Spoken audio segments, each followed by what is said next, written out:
Dans cette vidéo, nous allons voir comment programmer les déplacements du lutin, comme ici, du départ à l'arrivée dans un labyrinthe.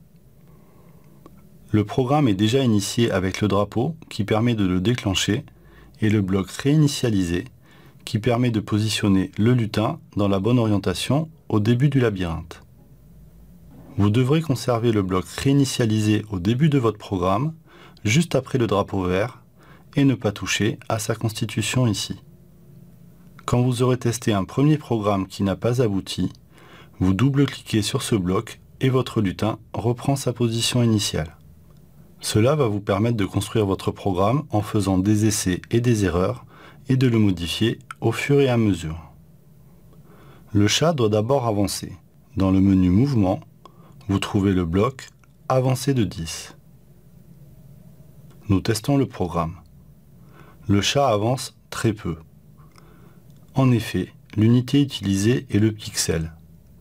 La fenêtre de déplacement a une longueur de 480 pixels et une largeur de 360 pixels. À l'aide du bloc réinitialisé, nous replaçons le chat au départ. Nous modifions la longueur de déplacement et nous essayons 200 pixels. Nous testons. C'est la bonne longueur. Nous voulons maintenant tourner vers la gauche de 90 degrés. Nous utilisons le bloc Tourner vers la gauche du menu Mouvement et nous modifions l'angle de rotation inscrit par défaut.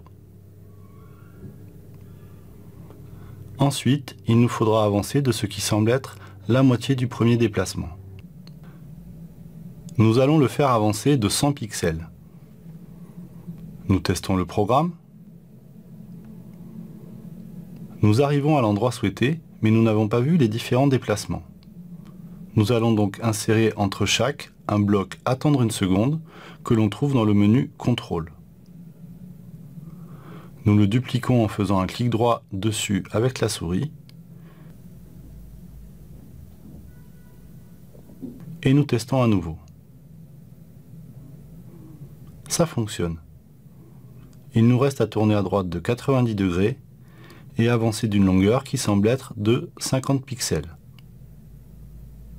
Nous complétons le programme et nous testons à nouveau.